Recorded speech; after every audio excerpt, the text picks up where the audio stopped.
Buenas tardes, el día de hoy les voy a presentar el análisis proximal de la pulpa de aguacate variedad Lorena, determinación de los contenidos de humedad, cenizas, lípidos, proteínas y carbohidratos por Marian Pérez y quien les habla Laura Bedoya.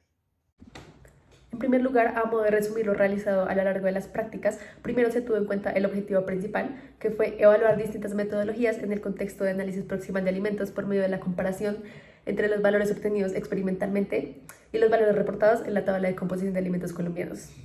En cuanto a los resultados, pues el resultado principal que se encontró es que para la mayoría de parámetros los métodos resultaron ser bastante precisos y los resultados experimentales y de la tabla fueron bastante similares. Sin embargo, en el caso de los carbohidratos sí hubo diferencias entre ambos valores.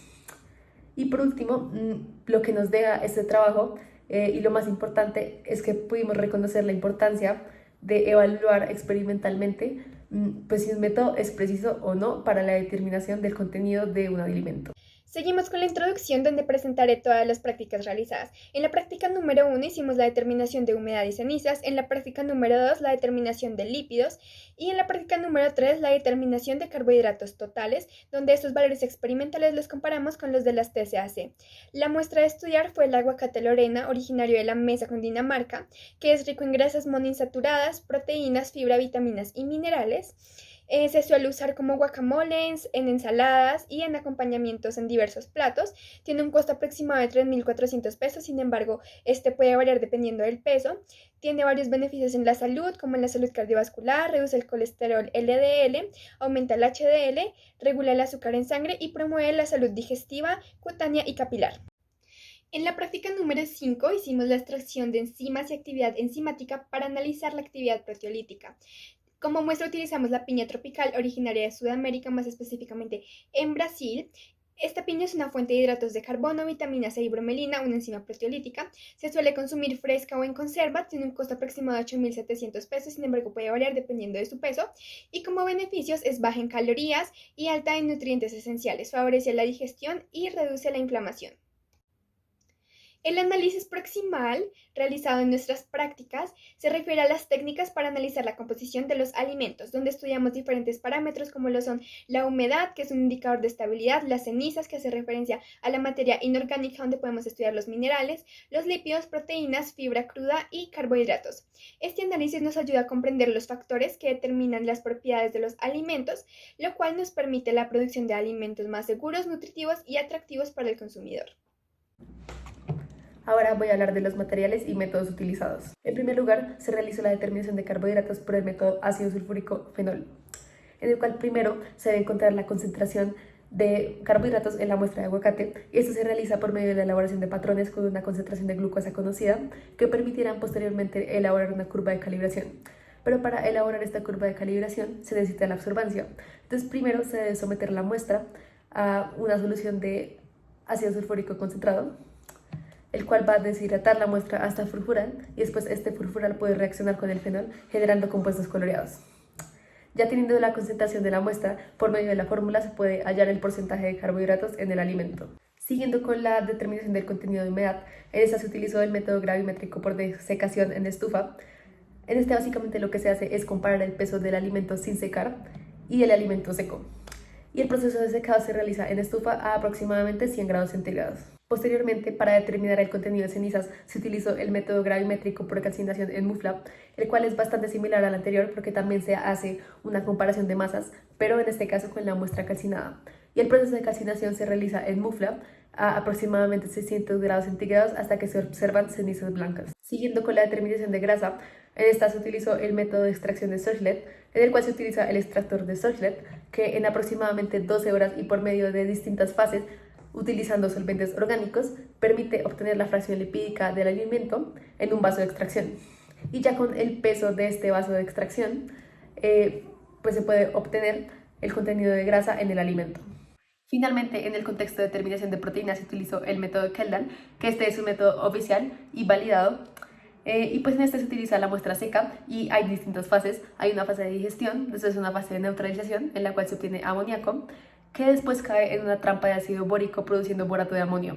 Y después este borato puede ser valorado por ácido clorhídrico, y teniendo en cuenta el volumen de ácido clorhídrico utilizado para valorar el borato, por una relación 1 a 1 se puede obtener el contenido de nitrógeno. Y ya con este contenido de nitrógeno se puede obtener el porcentaje de proteínas. Siguiendo con los resultados y la discusión, pudimos obtener la siguiente tabla, en la cual en primer lugar podemos observar que para el porcentaje de humedad, cenizas, grasa y proteína, los valores obtenidos experimentalmente son bastante similares a los valores de la TCAC. Eso se puede evidenciar por medio del valor P obtenido en la TESTUDENT, ya que el valor P es mayor a nivel de significancia, indicando que no existen diferencias significativas entre ambos valores. Sin embargo, para el contenido de carbohidratos, como el valor P es menor a 0.05 en nivel de significancia, entonces, pues en este caso sí existen diferencias. También en la tabla podemos ver el coeficiente de variación. En algunos casos es más alto que en otros. Por ejemplo, para el contenido de proteína es bastante alto, lo que puede indicar que los resultados no son tan homogéneos y que se obtienen resultados diferentes pues cuando se realizan las diferentes repeticiones experimentales.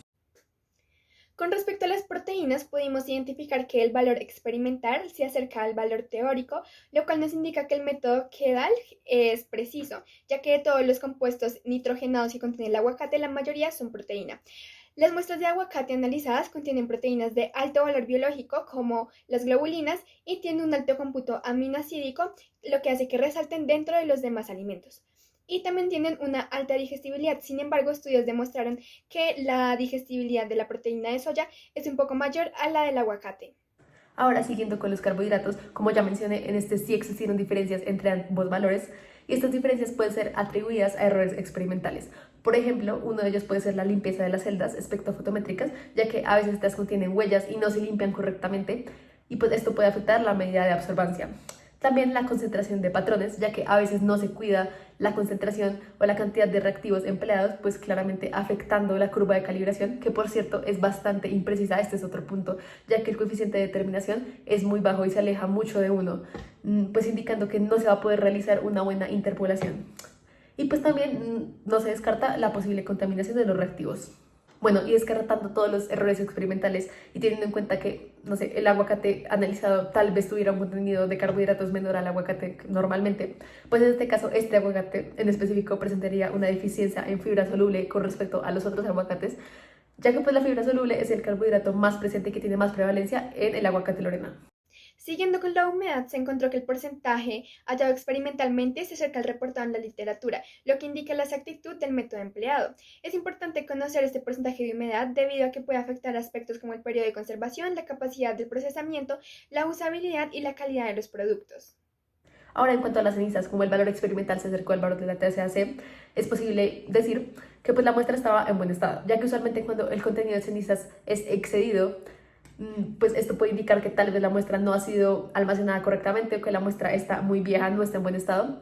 Y pues por lo tanto esto también indica que el aguacate analizado pues sí contiene la cantidad de minerales necesarios y adecuada. Con respecto a las grasas, encontramos que no existen diferencias significativas entre los valores, indicando que el método Source-Led es ideal para la extracción de grasas vegetales. Finalmente, a modo de concluir todo el análisis realizado, pues en general se encontró que los resultados experimentales eran bastante similares a los de la tabla de composición de alimentos colombianos, indicando la gran precisión de todos los métodos evaluados, porque además, pues el único método que no fue totalmente preciso, pues el error se atribuyó más a los errores experimentales que al método como tal. Y finalmente logramos interiorizar diversos métodos del análisis proximal, reconociendo su importancia en el campo de las ciencias de la alimentación y nutrición. Estas son nuestras referencias bibliográficas y eso sería todo. Muchas gracias.